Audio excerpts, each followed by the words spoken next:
होश में रहो, समय आने दो। कर्म अवश्य में भोक्तव्यम, तुम्हें भुगाएगा, रो नहीं पाओगे, रो नहीं पाओगे। यहां जो आप कर्म कर रहे हैं वो आपको भोगने पड़ेंगे, अच्छे या बुरे। बिना भोग के ये नष्ट नहीं होते। एकमात्र उपाय है, जैसे आपको वकीलों के द्वारा प्रमाणित कर दिया गया कि यहां के वकील है चित्रगुप्त, पूरी सीन सहित आपकी चेष्टाओं को अंकित किया जाता है, वो आपके मन में है, आगे प्रसंग आएगा। और जज हैं यमराज, धर्मराज जी, और दंड अधिकारी हैं यमदूत, और दंड विधान जहां होता है उसे कहते हैं नरक।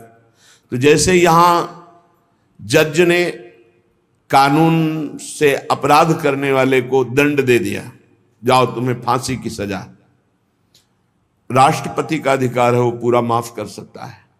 ऐसे ही राष्ट्रपति हैं भगवान श्री हरि। अहम त्वाम सर्व पापेभ्यो मोक्षयिष्यामि मा शुचा। अगर शुभ अशुभ कर्मों से बचना चाहते हो तो एकमात्र उपाय भगवान की शरण में होकर नाम जप करो, अन्यथा अवश्यमेव भोक्तव्यम कृतम कर्म शुभाशुभम। सुमति जी अपने पिताजी को बता रहे, यमदूत ने कहा महाराज, मृत्यु लोक में मनुष्य जो पुण्य और पाप करता है बारी बारी से उसे भोगना पड़ता है। बहुत ध्यान से सुनोगे तो आपको बड़ी सावधानी प्राप्त हो जाएगी। जो छोटी मोटी गलतियां आप हंसी खेल में करते हैं वो भी आपको दंड भोगना पड़ेगा। ये पाप और पुण्य बिना भोगे नष्ट नहीं होते कि आपने पाप कर दिया और दान दे दिया तो वो पाप कट गया, ऐसा नहीं है। पुण्य का अलग विभाग होगा, पाप का अलग विभाग होगा। अगर काट सकते हैं तो सिर्फ भगवान काट सकते हैं, भगवान का भजन काट सकता है, दूसरा नहीं। लाखों जन्मों में जो तुमने पाप और पुण्य किया है, जो एकत्रित है, उसका नाम है संचित कर्म।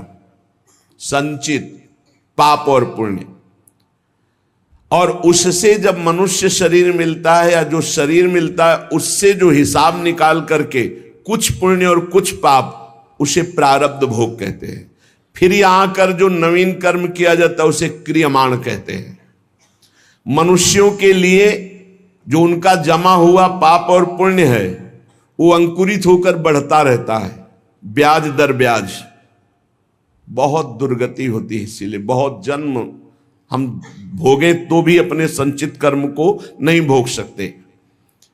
जैसे बीज मिट्टी और जल की आकांक्षा करता है तभी वो उत्तम वृक्ष रूप धारण करता है, ऐसे ही पाप और पुण्य उसे प्रेरित करके पुनः पाप करवाता है, प्रेरित करके पुण्य पुनः पुण्य करवाता है। अगर पाप कर्म में रहती है तो पाप पर पाप, पाप पर पाप, और ये एकत्रित होकर वृक्ष रूप होकर समय स्थान वो निश्चित करेगा।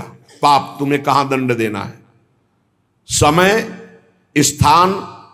बुरी दशा आने के पहले बुद्धि बदली जाती है, उसकी बुद्धि बदल दी गई। आप ना आवे आप पर ताई तहां ले जाए, वो वहीं ले जाएगा, उसी स्थान पर मारा जाएगा, उसी स्थान पर जो दंड उसे मिलना मिलेगा।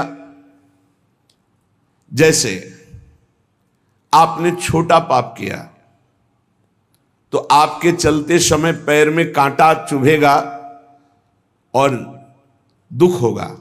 कांटा निकाला गया, थोड़ी दिन वहां दर्द रहा, खत्म हो गया, आपका पाप क्षय हो गया। छोटा पाप कोई, आगे बताया जाएगा कौन कौन से पाप से कैसे कैसे दंड मिलते हैं।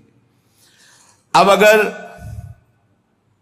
आपसे थोड़ा बड़ा पाप बना है तो वही पैर में लोहे की कील बनकर चुभेगा, कांटे की जगह लोहे की कील, अधिक दुख होगा।